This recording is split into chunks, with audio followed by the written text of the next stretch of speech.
Disclaimer. This channel is for entertainment and educational purposes only. All third-party video clips, audio, and commentary fall under fair use as outlined in Section 107 of the Copyright Act, in accordance with applicable laws. The views and opinions expressed in this channel are those of the host and should not be taken as fact or professional advice, and do not necessarily reflect current views or affiliations.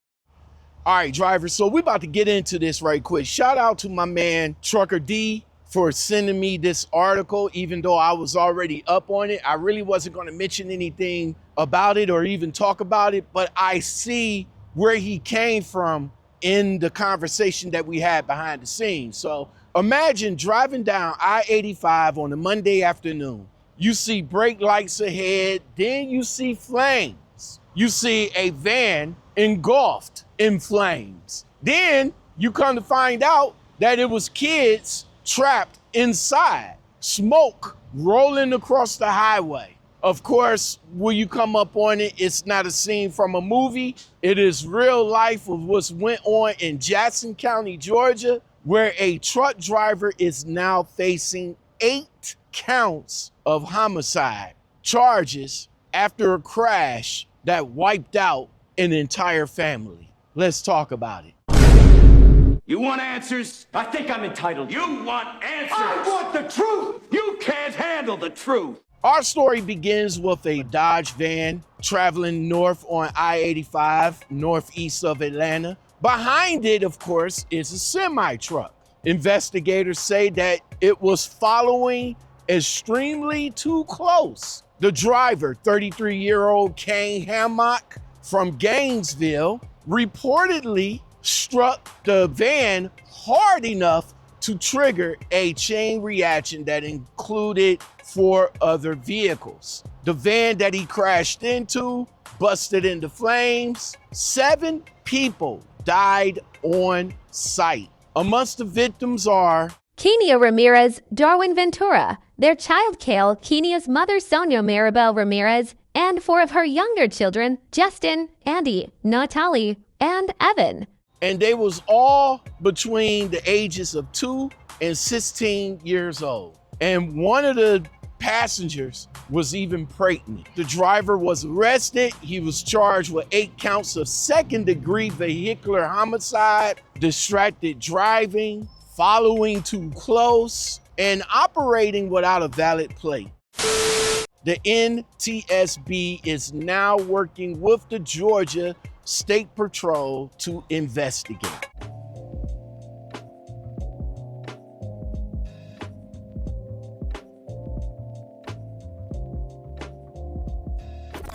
I got questions, right? Now, we all know about the Harjinder Singh situation and how that really blew right up. Everybody is talking about it. But this situation right here isn't being pushed nationwide. It's not being pushed like the Harjinder Singh crash or any other high-profile cases where the driver was foreign. Is it because this driver is American citizen? Let's talk about the company that he drove for, right? What kind of truck was it? Was he pulling Amazon freight? Was he pulling for a black ops company? How about how he was running his logs? Was he fatigued? And there's a lot of questions that needs to be answered. And it's not being as pushed hard as the Harjinder Singh situation. Now, let's talk about the media angle, right? Let's be for real. It's quiet, right? I will tell you this much though. If it involved a non-citizen driver, every outlet will be shouting about immigration, CDL rules, CDL loopholes. But here, it's a Georgia family that is wiped out and it's barely trending outside of the regional news. Following too close is one of the most common citations in trucking, right? But few drivers, especially new drivers, realize how deadly those extra 50 feet can be. And especially when you're loaded to the max and you only have a 1-second gap that can be the difference between stopping and actually unaliving the family that was in the van. See, drivers, I also wonder if this would get swept under the rug once the headlines fades, right?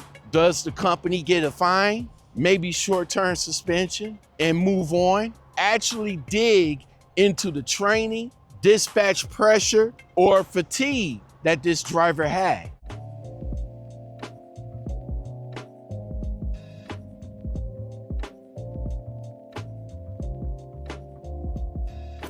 Listen, drivers, this crash is not about pointing fingers at the driver. It's how easy it is for a routine haul to turn tragic. Every driver knows the pressure, right? Everybody knows about running late, dispatch calling, traffic stacking up. You tap that accelerator, you tail too close, and everything changes in an instant. A whole family of 8 is gone. 5 kids would never grow up. 1 unborn baby never got a chance. The complete tragedy of this situation for the family has been altered by the negligence of this driver behind the wheel.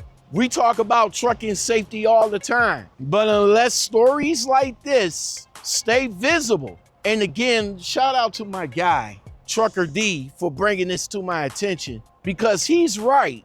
Why is this not being talked about? Other than me, maybe the mother trucker, and of course, Bonehead Truckers is talking about it, but that's here on YouTube. But it's not outside of us 3 that's talking about this situation. It's regional news because it happened regionally, but that's it. That's where it stops. It stops right there. High up top is talking about Harjinder Singh hard, and the reasons why safety isn't looked at because he was a foreign driver. He was a non-citizen. We have a whole citizen, a whole American driver. And for the cause of the accident, we definitely know he was following too close, maybe not even paying attention, maybe being distracted. But outside of us and the regional, nobody else ain't talking about it. Maybe it's because it's not fitting their narrative. What do you think? Will this case fade away because the driver isn't an immigrant or from a major carrier?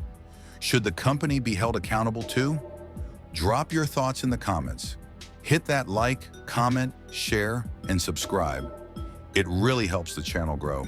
If you've got a story you want covered, send it to lockoutmenpodcastguest@gmail.com. This is the Trucking Commentary, Podcast Trucking Unfiltered.